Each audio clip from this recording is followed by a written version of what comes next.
Welcome everybody to room one of this online presentation.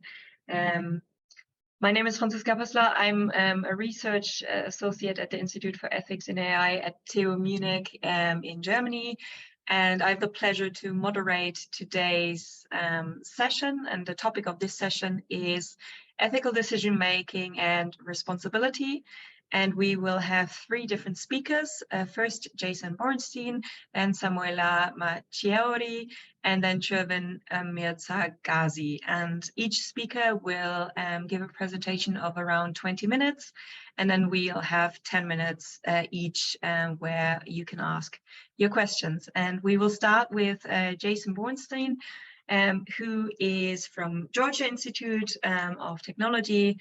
He's the Director of Graduate Research Ethics Programs and Associate Director of the Center for Ethics and Technology.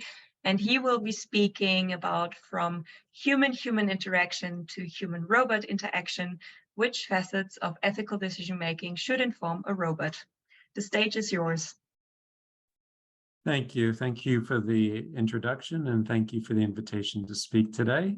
I assume you can hear me. Otherwise, I'd yes. Okay, good. So yes, thank you for the invitation today. So yes, I'll be talking about a human-robot interaction project that I've been part of for a number of years now. It has been funded by the National Science Foundation. And at this point in time, my colleagues Ron Arkin from Georgia Tech, and Alan Wagner and Arthur Cruz continue to be funded by the project. I currently serve as an advisor to the project, although I had been funded by it in prior years.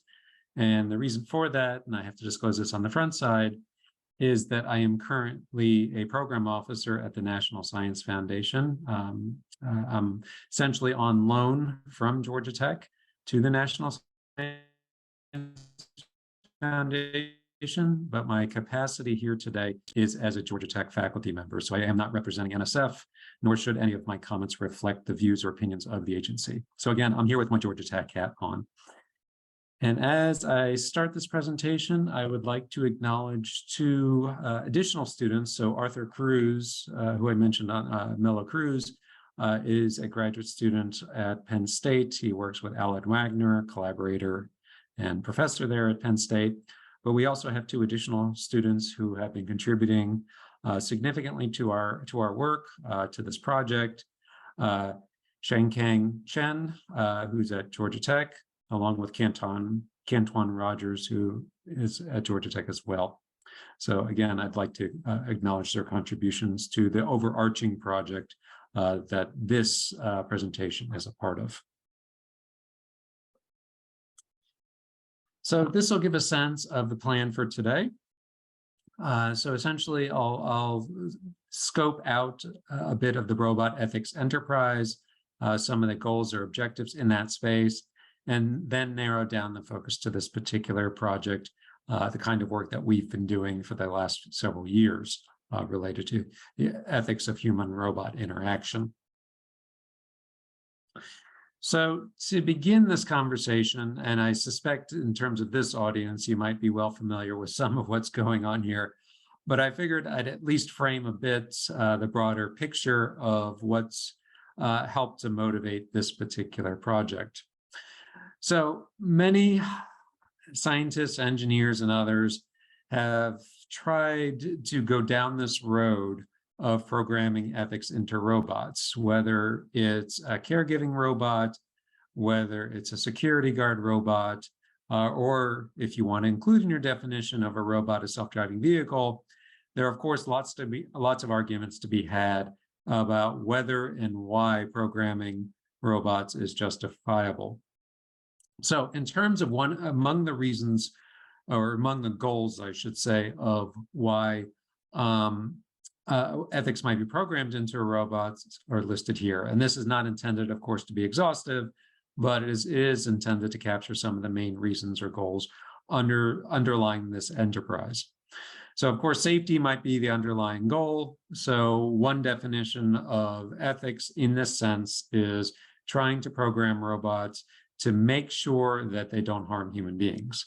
So for instance, industrial robots in manufacturing, for example, want to avoid that they make physical contact with humans. So one sense of a definition, a pretty narrow or restricted definition of ethics is just in this sense of trying to avoid physical contact or trying to avoid physical harm. And of course, there may be more robust ambitions here, such as trying to encode laws into robots, whether they're laws of a state or a federal government or other kinds of codes or laws. That could, of course, be another goal or ambition as well.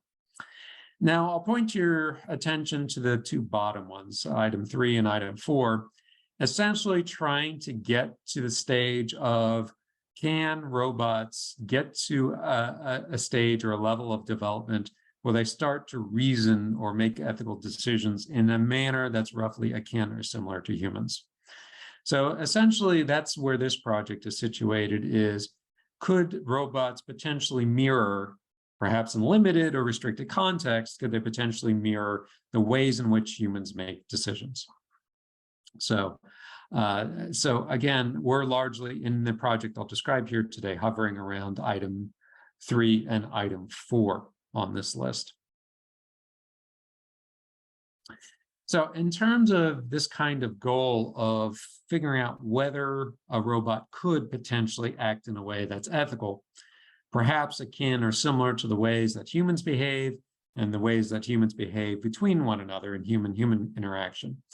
Well, there have been a variety of different kinds of efforts to potentially collect data or collect the foundation within which a robot might be able to behave ethically. And of course, there's lots of contention about what it would mean to behave ethically in this context, but there are at least some efforts to try to go in this direction. Probably one of them that many of you are familiar with is the moral machines effort. Essentially, it has to do with variations of the trolley problem and what potentially may or may not be ethical to do if, for example, you're in a true ethical dilemma, a no-win scenario where potentially someone, if not more than one person, may be harmed, perhaps even fatally, in the case of a self-driving vehicle. So one effort to try to figure out what's ethical is surveying the public. And again, one of the methods for that was the moral machines effort, which was an online survey, essentially. And then you can see some of the other efforts here. Again, this is not intended to be exhaustive, but some of the efforts that have been ongoing to try to figure out what counts as ethical. And then I'll describe our efforts to do this. I would not suggest to you that they're comprehensive enough, but they are intended to be a starting point for the efforts that I'll describe later on for trying to figure out what might count as ethical in some restricted circumstances. So probably don't need to say too much about this, but just to be on the safe side, our definition of robot in the context of our work is a physically embodied entity. So we are not, for example, talking about ChatGPT. We're not really going into chatbots or things of that sort. In our projects, we're talking about physically embodied entities. In our context, we're largely talking about social robots. And I'll talk even more specifically than that in a few minutes.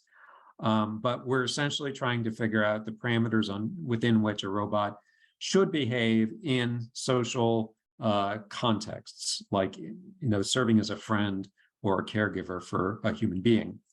At least some of our efforts thus far have involved interactions with Baxter, showing survey participants videos of Baxter and asking the participants what they think is ethical behavior if Baxter, for example, was to play a board game with a child or an older adult.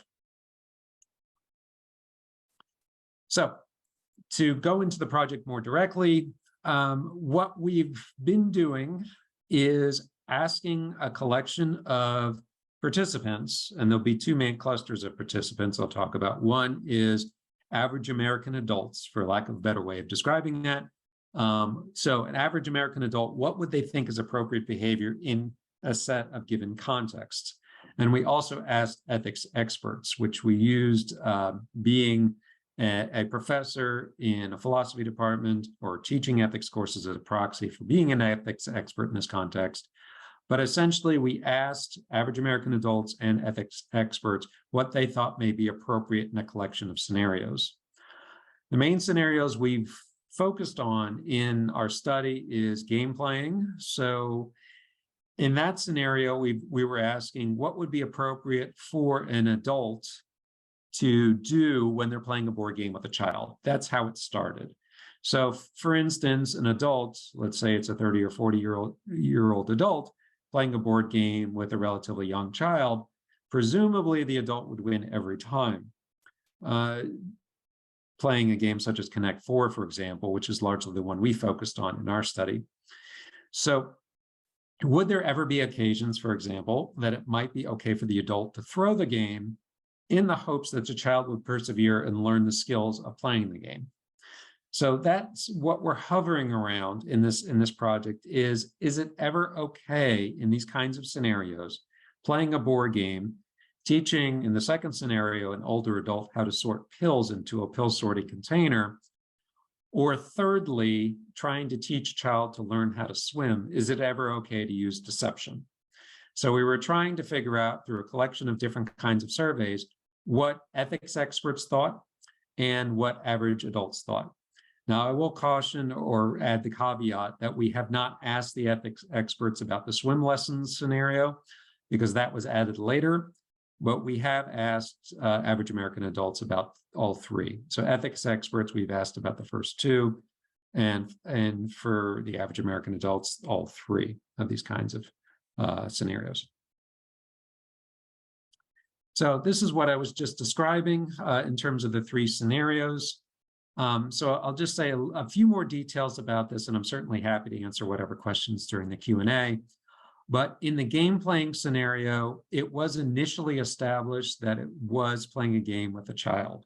So in the first iterations of our survey, that was how it was situated. But to add more fine-grained detail and to learn a bit more about whether age of the person playing the game matters, we also, instead of imagining that you're playing the game with a child, that you are playing the game with an older adult. We're trying to figure out if the age of the person playing the game made a difference in terms of what people think is ethically right or wrong. And I will also say, and this is mentioned later in the slides, that the initial versions of the scenario involved human-human interaction. So you were envisioning a human making a decision about how they would interact with a second human. But later on, we added a variation of the survey where you were envisioning that a robot was playing the game with a human, and then we're asked what the robot should do in terms of ethical behavior. So as I mentioned, we did ask ethics experts about the first two scenarios, the game playing and the pill sorting, and they were asked about human-human interaction, not human-robot. We haven't gotten to that part yet about asking ethics experts about human-robot interaction, because what we were trying to do initially is to see what was the ethical norms within human-human, and then see whether they mapped onto or not human-robot interaction. So that's the plan. And we've done that to a degree with the average American adults, but not with the ethics experts as the respondents. So for the ethics experts, we were asking them, under utilitarianism, for example, under Kantian ethics, under ethics of care, what would be appropriate in terms of throwing a game, let's say in terms of the game playing scenario, throwing a game of Connect 4, meaning deliberately trying to lose, in the hopes that losing might help the child learn how to play and persevere and learn the skills of the game. Again, we also asked average American adults, which we referred to as the folk morality data set here, about the scenarios, and we've done this more extensively, again, with the adults than we have with ethics experts, meaning we've run various variations or versions of the folk survey over time, but we've only run one version of the ethics expert survey thus far. So you can see here that we've run it in going back to 2019, and then to the next slide more recently. In the next slide, it also says that we've run 3 different versions of the folk survey, which I'll just quickly talk a minute or two about here. So the human version, again, trying to envision that one person is either playing a game with another person, one person is teaching a second person how to sort pills, or one person is trying to teach a child how to swim.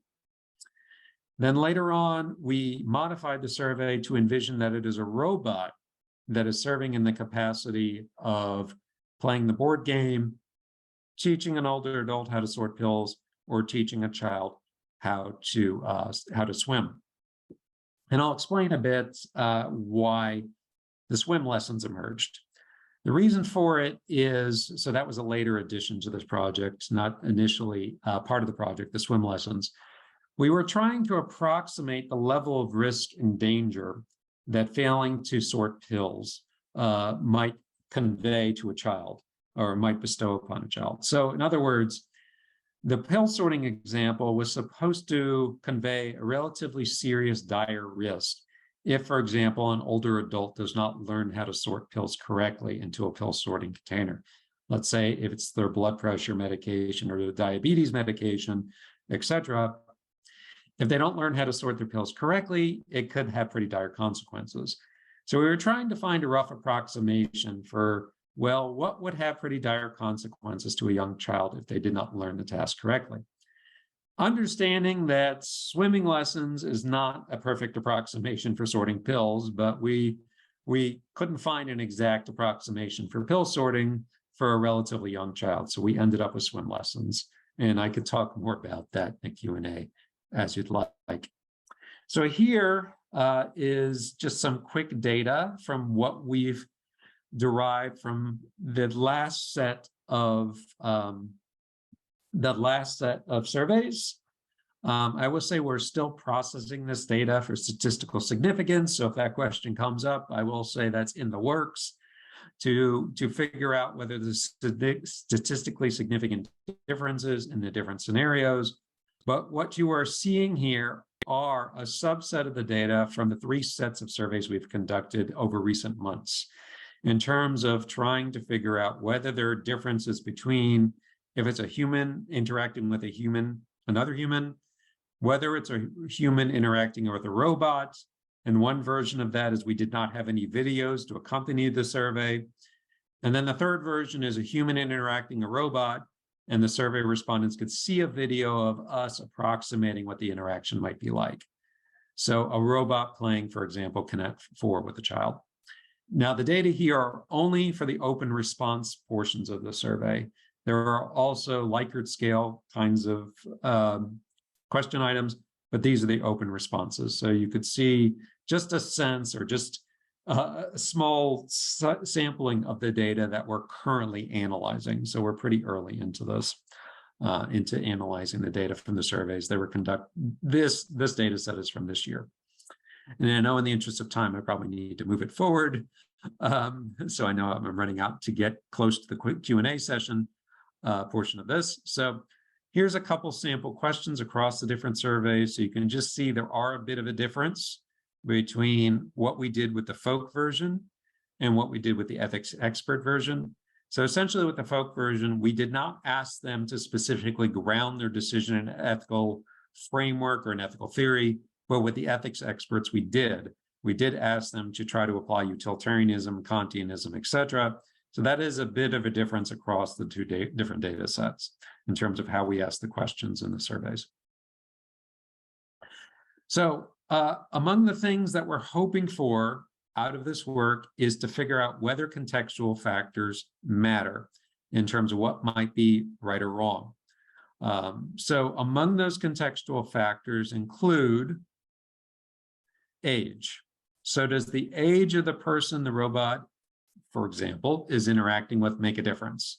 So for instance, with the Connect 4 scenario, we try to vary it with the robot playing the board game with a young child versus an older adult. We wanted to see if there's nuances there in terms of whether people think it's ethically right in one situation, but not in the other, or whether age is not a significant variable in terms of determining the ethical permissibility of a certain behavior, like deceiving a person while playing a board game.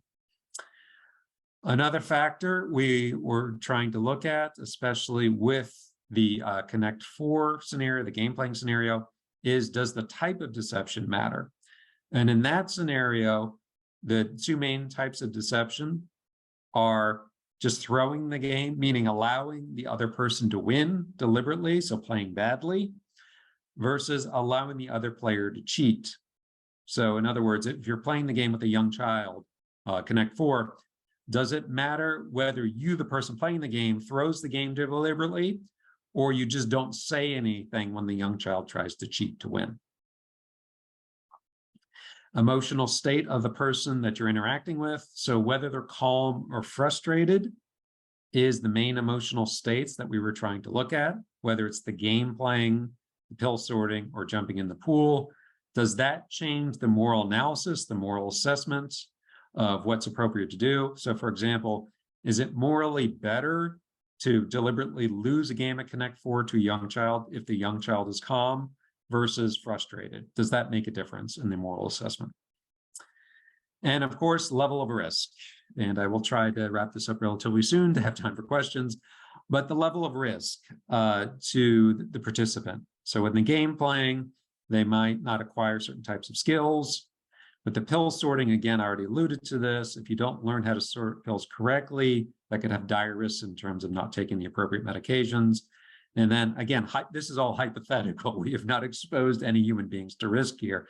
But hypothetically, if the people if the children did not learn how to swim appropriately, they hypothetically could drown. So we're asking the survey participants to kind of envision different levels of risk depending on the scenario. So I'll more or less just end around here. Is one of the things this project is trying to do is with our surveys trying to learn some of the ethical nuances, ethical norms, ethical assessments of what's appropriate in human-human interactions. So for example, again, is it okay for me to deliberately throw a game at Connect 4 when a child is playing in the hopes the child will learn to persevere and learn skills? And does that map onto what's appropriate in human-robot interaction? Are there differences in terms of what we think is appropriate in one case versus the other? And then secondly, what kinds of contextual factors might inform these kinds of assessments in terms of the age of the person you're interacting with, their emotional state, the level of risk they might be exposed to, et cetera. So I wanted to leave some time for questions, so I'll just leave it there. Thank you for your willingness to listen. Thank you for the invitation, and I'm happy to answer whatever questions people might have. Thank you very much for your very interesting presentation, which has a lot of implications for how we actually should construct or build robots. So if there are any questions from the audience, just raise your hand or just unmute yourself and ask your question, please.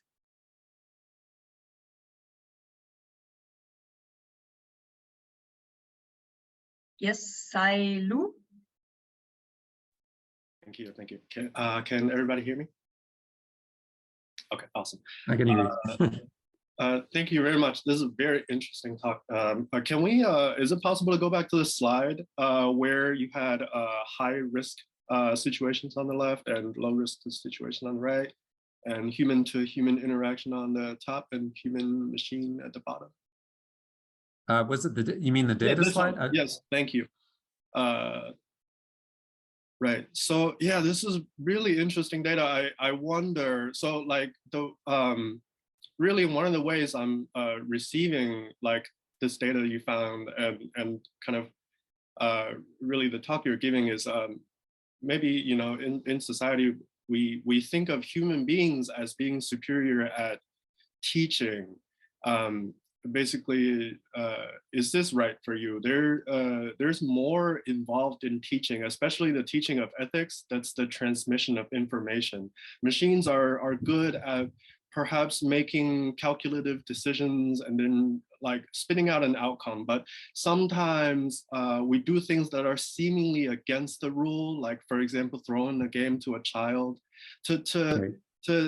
it seems that on the surface we're doing things that does not make sense, that goes against like what the normativity is requiring. But this is really to aid like more return, more future return on that normativity in our application. Is this a good way of receiving like how you think human beings are superior than machines on this issue?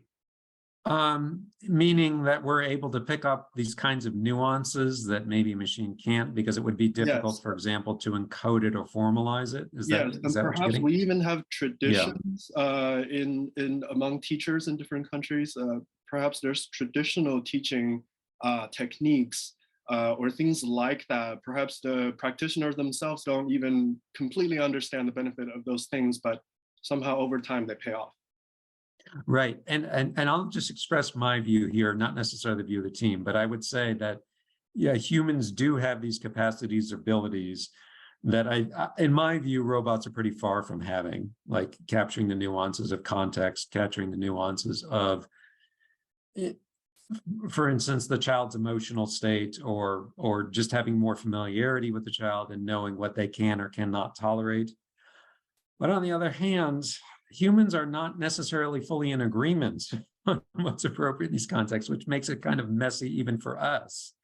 So for instance, even in the game playing scenario, different parents may have different views on this. So some parents, for lack of a better term, may be more sticklers or more rigid on, well, I'm going to keep winning this game until my child just improves.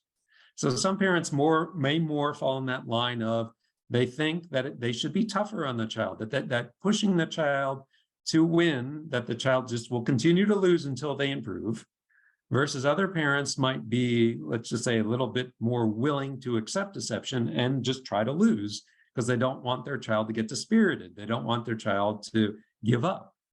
So even amongst us, we don't necessarily fully agree, which of course makes this very messy to try to figure out how to formalize this for robots.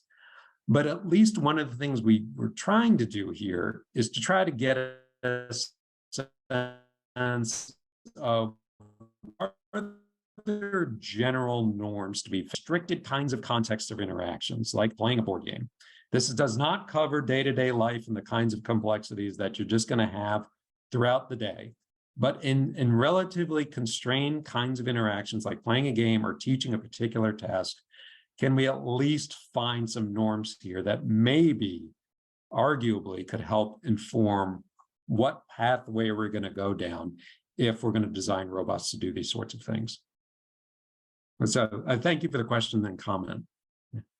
Thank you. I think I saw another hand come up, although I'm not sure. I'm having a hard time seeing it on the screen. Yeah, that's Is there another question? Thanks, Jason. Can you hear me? Yeah. Yes, I can hear you. Okay, great. Yeah, thanks for the talk. I just had a quick question about a data point here on that same slide. So, just kind of scanning the data here,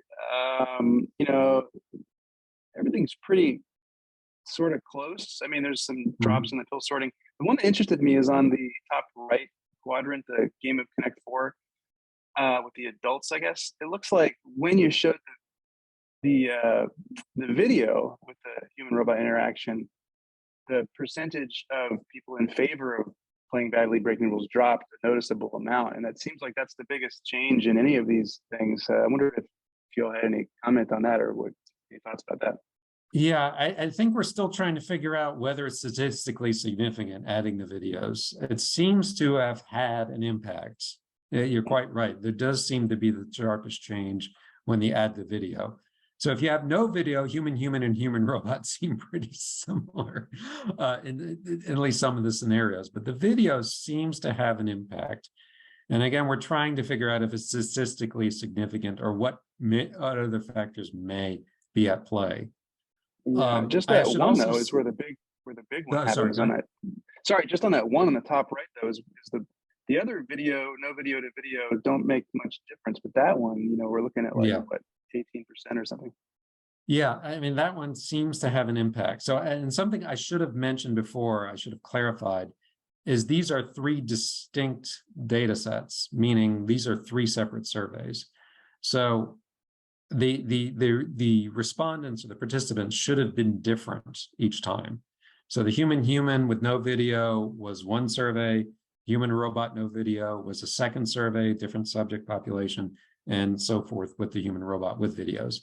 And I should also clarify, if this is in the slides, but I don't think I said it, this is through MTurk. So that should, of course, be taken with a grain of salt in terms of the robustness or the generalizability of whether this would map onto the larger population. So this, again, is supposed to be a preliminary attempt to get a sense of norms. But of course, you'd have to have a much larger sample size to say it's even close to representative of any particular population.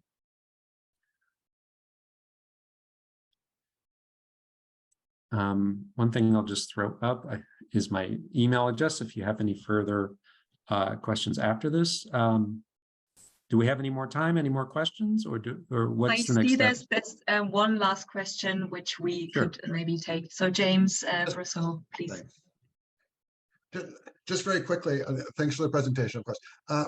What kind of strategy do you have for generalizing? That is, I understand the behavioral approach for making the computer good in Connect 4, but my concern is that, if you're going to skip around from one ethical theory to another, from one scenario to another, how it seems to me that it makes it very difficult or almost theoretically impossible to generalize the rule that might be learned in Connect 4 to even a different board game, because the top line goal, right, ethical goal is going to shift from one context to another, right? Mm-hmm. That is, if you use a utilitarian response, if you justify line in the intentionally losing in the Connect 4 game because it's better for the overall happiness of the players, mm-hmm. that specific kind of top line goal might not necessarily apply to even a different board game, poker or something. So I'm curious how a behavioral type approach could generalize to different behaviors. Right? I understand how the Connect 4 could work for other games of Connect 4, but how do you propose to move Connect 4 ethical reasoning to other domains? It's a good question, and it's complicated to answer. We're trying to figure out what factors in those scenarios are relevant, like the age of the participants, their emotional state, and the goal of, in this case, deception. So we'd have to see if those contextual factors map onto those other situations. Like, for example, you mentioned poker. So does the age of the person playing poker matter? Does the goal of the deception matter? Does the emotional state of the person? So we'd have to figure out if there is compelling reason to say they're roughly similar context, similar situations, or whether there's significant difference across them. I would suggest to you that it is going to be a big challenge, exactly what you're raising, because once you go down this road of trying to figure out what contextual factors matter, then you really have to think about, well, what else is there that we didn't capture that may be ethically or morally relevant to that other situation? So this is an initial try to attempt to get at least a subset of them that may matter in the different situations that you make an ethical decision. But of course, we are not capturing all of them that may be relevant to deciding, well, is it okay to lie to someone while playing poker? Because you're right, quite right. It is a bit of a different context there, because in poker, it's kind of understood that you deceive, because if you didn't deceive, you wouldn't be a good poker player. So you're quite right that it is going to be a good challenge. Oh, sorry, go ahead. Sorry, go ahead. Yeah, I guess just that I was just sort of trying to draw attention to what it seems to me is the radicality of the difference between contexts. Like, I don't think that it seems to me that ethically, you can't move from one context to another saying that it's a different shade of gray, right? You can't say, well, if we adjust a weight here or adjust a weight there, then it will apply from one domain to the other. It just seems like, again, just comparing Connect 4 and poker, just first things that come to mind, it just seems like the logic is so fundamentally distinct that I just don't know how behavioral learnings from one domain could, I just don't see how they could cross to the other. I don't see how they could be used. And Yeah, I think that's in microcosm. I think that's the problem that's going to occur across the board. That will affect everything. right. Yeah, I and believe thank you for that. constantly have that problem. I do agree that that's going to be a problem. But again, at least trying to identify what some of the contextual factors that may inform the decision across the different contexts is at least where we're trying to start the process of identifying at least some of them. But again, yes, generalizing across context is going to be challenged. Thank you very much for your presentation and the lively discussion.